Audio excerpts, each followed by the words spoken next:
بسم اللہ الرحمن الرحیم۔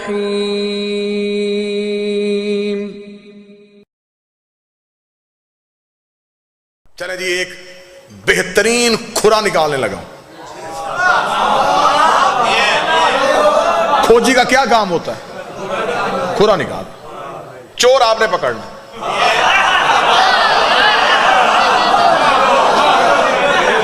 کھرا نکالو جی۔ لے جی میں یوں، ایک ہاتھ میں میرے قرآن کا ٹارچ ہے، ایک ہاتھ میں تاریخ کا ٹارچ ہے، میں ان دونوں کی روشنی میں کھرا دینے لگا ہوں۔ چور کے گھر پہنچنا اب آپ کی ذمہ داری۔ منافق ظاہر نہیں ہو رہے تھے، منافق خدا نشانیاں بتا رہا تھا، اور بندے ایک دوسرے سے کہتے ہمارا نام تو نہیں ہے۔ کوئی بھی مان ہی نہیں رہا تھا کہ میں منافق ہوں، کوئی بھی نہیں مان رہا تھا۔ نبی زبان سے کہہ نہیں رہے تھے کیونکہ اللہ کہلوانا نہیں چاہتا تھا۔ اب خدا نے کہا کہ تھوڑا سا نا ظاہر کرو یہ کون ہے۔ ایک غزوہ ہے جسے کہتے ہیں غزوہ تبوک۔ بچے بیٹھے ہوئے ہیں ان کو سمجھانے کے لیے، جس جنگ میں نبی جاتے ہوں انہیں غزوہ کہتے ہیں۔ یہ واحد جنگ ہے اسلام کی جس میں سارے گئے ہیں اور رسول علی کو نہیں لے کے گئے۔ جب رسالت مآب نے کہا جنگ کے لیے جانا ہے، سب گئے، سب نے تلواریں اٹھائیں، جنگ کا سامان اٹھایا، فوراً گھوڑے چھوڑے نکالے، تیار ہو گئے۔ جب تیار ہو کے قافلہ جانے لگا، رسول نے کہا یا علی آپ نے نہیں جانا۔ بندوں نے کہا یا رسول اللہ جانا جنگ پہ ہی ہے۔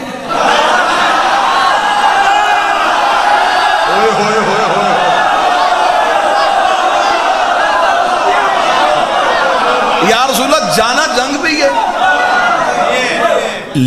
لڑنا ہی نا؟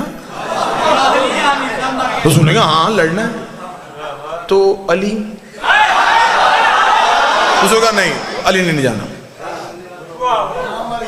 لڑائی علی کے بغیر، جنگ بغیر علی کے۔ سنی کتاب کا جملہ ہے، اتنا خوبصورت یہ جملہ ہے نا کہ یہ جملہ بتا رہا ہے کہ یہ جملہ شیعہ ہے۔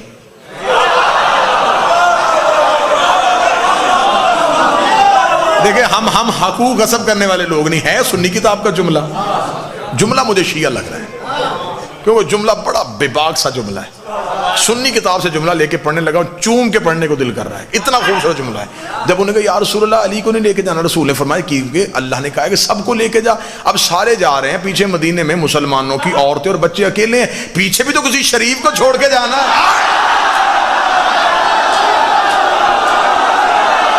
ہائے ہائے ہائے، بتاؤ جملہ شیعہ ہے کہ نہیں ہے؟ بسم اللہ۔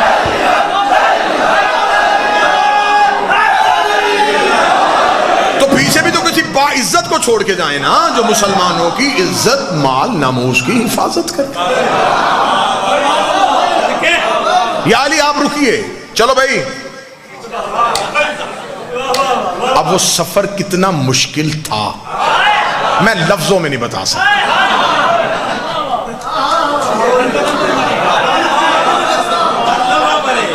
بندہ کسی اس گاڑی میں بیٹھا ہو جس کا پتہ ہو کہ اس کا انجن فیل ہے،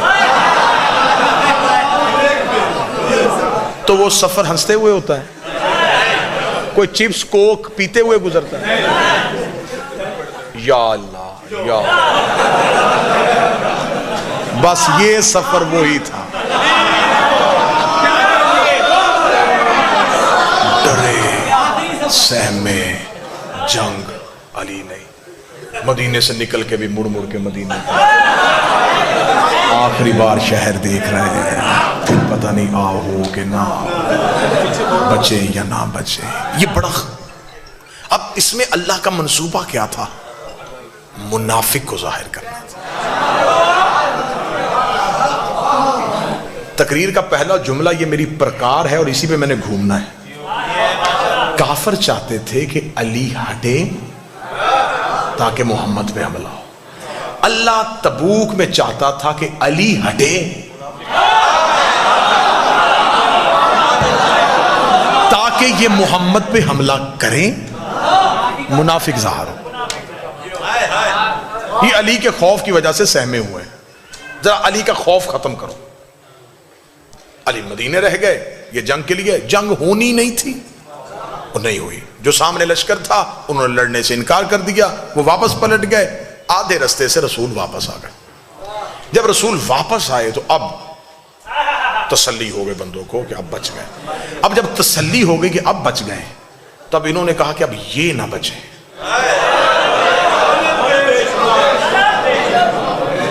یار آپ سن کیا رہے ہیں, میں جگر نکال رہا ہوں یوں تاریخ کا. انہوں نے کہا اب ہم تو بچ گئے, اس سے اچھا موقع اور کوئی نہیں ملنا. علی ساتھ نہیں. اب جب تبوک سے واپس پلٹے تو ایک پہاڑی ہے جس سے گزرنا تھا, اس پہاڑی کو کہتے عقبہ, عین کاف بے یا, عقبہ. اس واقعے کو کتابوں میں واقعہ عقبہ کے نام سے یاد کیا گیا. حوالہ نوٹ کرنا چاہیں تو شواہد النبوت عبد الرحمن جامی کی کتاب ہے. سنی کتابوں کا اگر آپ چاہیں گے تو اس منبر تک تو میں ڈھیر لگا سکتا ہوں. اہل سنت کتابوں کا حوالہ اس واقعہ عقبہ کے بارے میں. جب وہ عقبہ کی پہاڑی تھی تو نوجوان جو بچے تھے, عقبہ اتنی تیز پہاڑی تھی کہ اس کی چڑھائی اور اترائی بڑی مشکل تھی. سیدھی چڑھائی تھی, سیدھی اترائی تھی. جب عقبہ پہاڑی کے قریب پہنچے تو تب تک شام ہو چکی تھی. جب شام ہو گئی تو منافقین نے مل کے مشورہ کیا, اس سے اچھا اور نادر موقع نصیب نہیں ہونا. علی نہیں ہے, رسول تنہا ہے. ایسے کرتے ہیں کہ جب رسول عقبہ کی پہاڑی کے بالکل اوپر جائیں تو رسالت مآب کی اونٹنی کو پہاڑی سے دھکا دے دیں. سنیے گا, جب ہم پہاڑی سے دھکا دے دیں گے تو قتل کسی کے سر پہ نہیں آئے گا, ہم کہیں گے یہ حادثہ ہوا, یہ محض ایک حادثہ تھا. اتنی خطرناک پہاڑی تھی, رسول کی اونٹنی کا پاؤں پھسل گیا. توجہ اب آپ نے پوری میری طرف کرنی ہے. اب کھرے کا ٹائم آیا تو آپ ادھر ادھر دیکھنا شروع ہو گئے. ہم کہیں گے حادثہ ہو گیا, یہ اب اس چکر میں تھے. جب بالکل پہاڑی کے قریب پہنچے نا جی, تو رسول نے کہا رکو بھائی. لشکر رک گیا. جی یا رسول اللہ.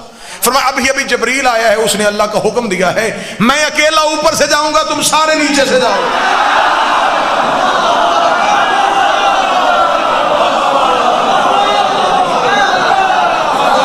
بھائی تدبیریں صرف یہ تو نہیں کر رہے تھے نا, وہ بھی کر رہا تھا.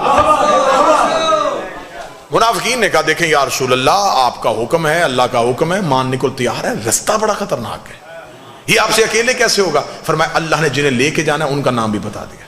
کون جا رہا ہے؟ فرمایا حذیفہ یمانی اور عمار یاسر. یہ دو صحابی میرے ساتھ جائیں گے, تم سب نیچے سے جاؤ. عمار, جی یا رسول اللہ, میری اونٹنی کی مہار پکڑ. لفظ سنا, بالکل بیان ہی واقعہ پڑھ رہا. رسالت مآب نے فرمایا کیونکہ رسول پاک اپنی سواری کے لیے چابک یا تازیانہ استعمال نہیں کرتے. رسالت مآب نے فرمایا حذیفہ تیرے پاس تیری سواری کا چابک ہے؟ جی یا رسول اللہ ہے. وہ نکال لا. کیوں؟ میری اونٹنی کو پیچھے سے ہانکنا. حذیفہ کہتا پہ نبی کا حکم سن کے میں سہما کہ نبی تو اپنے جانور کو تازیانہ ہی نہیں مارنے دیتے, تو میرے ہاتھ میں چابک دے دیا ہے, تو میں اس سواری کو چابک کیسے ماروں گا جس پہ نبی بیٹھے ہوں گے؟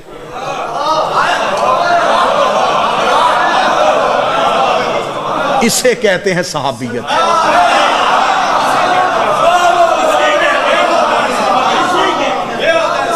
اگر میں نے اس اونٹنی کو چابک مارا تو جانور کی فطرت ہے جب اس کو تازیانہ وہ دوڑتی, تو اگر یہ دوڑی تو پہاڑی خطرناک ہے, یہ سنبھلے گی کیسے؟ حذیفہ کہتا میں کشمکش میں مبتلا ہو گیا.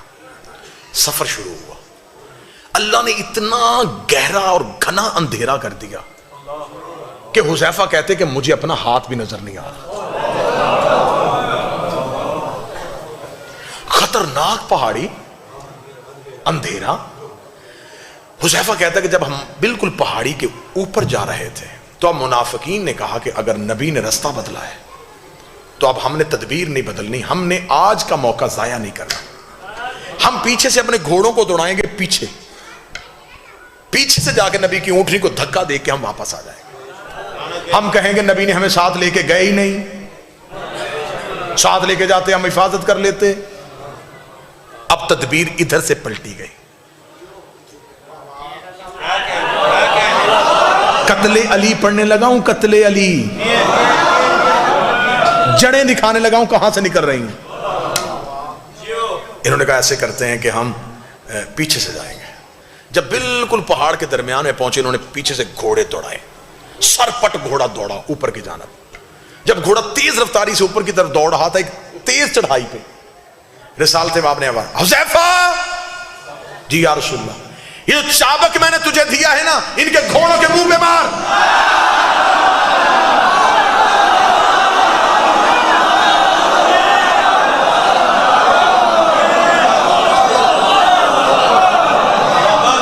حذیفہ کہتا ہے کہ میرا سانس پھول گیا. حذیفہ کہتے ہیں, حذیفہ اس کی روایت کے, وہ کہتے ہیں میں سمجھا کہ کوئی لوٹنے والے پیچھے آ رہے. حذیفہ جلدی سے دوڑے اور حذیفہ نے تیز رفتار آتے ہوئے گھوڑوں کے منہ پہ وہ چابک مارنا شروع کیا. اب بہتر سمجھتے ہیں, بزرگ بہتر اس کی گواہی دیں گے کہ جب گھوڑا تیز اوپر چڑھ رہا, اوپر سے اس کے منہ پہ مارا جائے, اسے ریزسٹ کیا جائے, تو وہ اسی تیز رفتاری سے پیچھے کو پلٹ. جب حذیفہ نے ان کے منہ پہ مارنا شروع کیا تو وہ گھوڑے پیچھے کی جانب دوڑے. رسالت ماب اترائی جا چکے تھے, ہمارے یاسر رسول کی اونٹنی کو لے کے نیچے پہنچ چکے تھے. پیچھے سے حذیفہ سانس پھولا ہوا, سر سے امامہ اترا ہوا, اٹ پٹ ہوئے ہوئے رسول کی طرف دوڑے, قدموں میں گرے, یا رسول اللہ, یا رسول اللہ, یا رسول اللہ. رسول کی آواز آئی, حذیفہ کون تھے؟ حذیفہ دیکھا تھا, یا رسول اللہ اندھیرا پڑا تھا, ان کے چہروں پہ نقاب تھا, ان بندوں کے چہروں پہ نقاب تھا, لیکن یا رسول اللہ بندے نہیں پہچانے, گھوڑے پہچان لیے.